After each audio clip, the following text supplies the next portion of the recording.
And then I'm wondering if you could explain more simply what you referred to as the major-minor triad interchange. At face value, Mark, it seems that you're saying that C major pentatonic, A minor pentatonic C major pentatonic equals A minor pentatonic. That is exactly what I'm saying. In terms of playing, that's what I'm saying. I'm not fully understanding why you're making this point.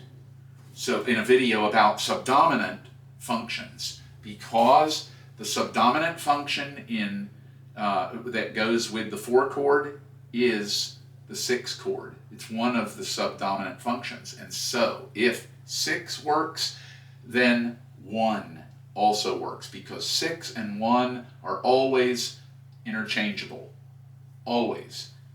Relative major, relative minor are always interchangeable. And you want to try to think of that.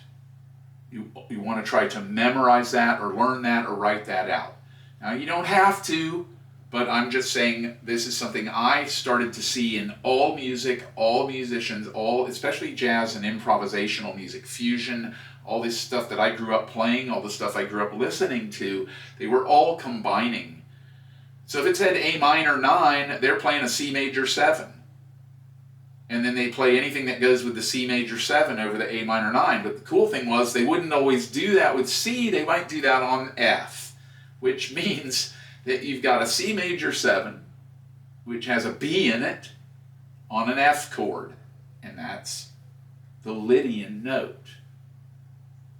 I'm speaking that way because I'm actually thinking while I'm talking that I'm going to put this up in print overhead so you can see it, like right there written out exactly like I said.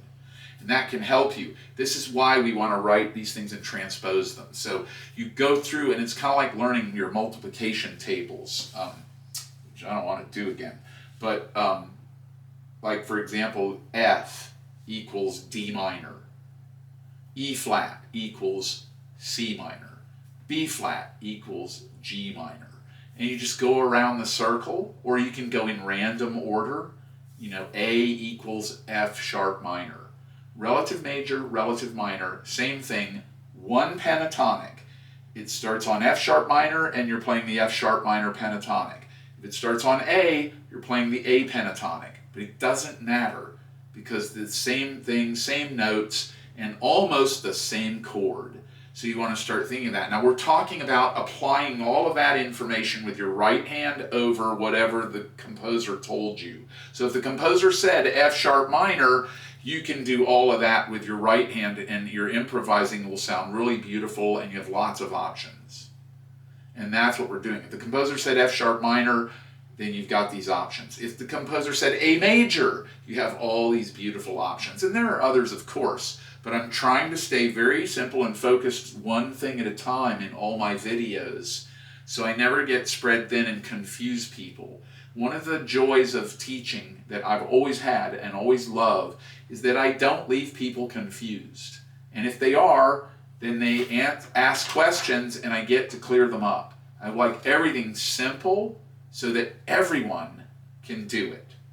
There's no reason to make this complicated or huge or big, long discussions that leave everybody in the dirt except the people who seem to be able to get it because they're math-based or skill-based. That has nothing to do with music. Seems like all the people with a true gift, a true heart, and real love for beauty, they get left in the dirt and go running all over YouTube trying to find somebody to explain this ridiculous nonsense that's being spewed at them. And in actuality, it could be said simpler and still keep the fact that it's complicated. So sometimes I'm just saying, like you said right there, face value, that's the end of the story for me. C equals A minor.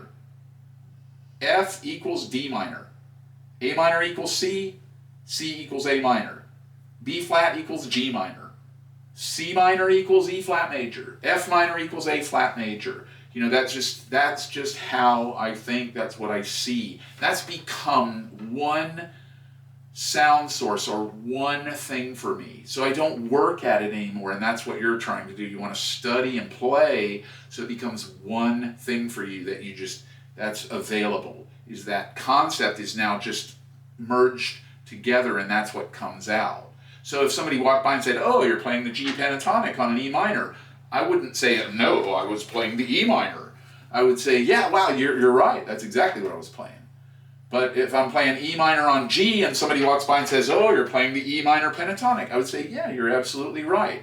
Because we don't need to split hairs. We're trying to get them all to join. We want everything to merge. And you get that by doing what we're doing right here. Learn the theory, write it all out, and then get this to the instrument and start doing what you like with it and what you hear. But this will free you to know that you can always have that interchange. And this applies with bigger chords as well. A minor 7 equals C major 7. You know, F major 7 equals D minor 7. And if you're looking at voicings, it specifically adds color and tension to them. So it's a very normal way to think, a natural way to think, and you're not separating the keys. And you're not set now in composing. If you write something in the key of A minor, it's in the key of A minor.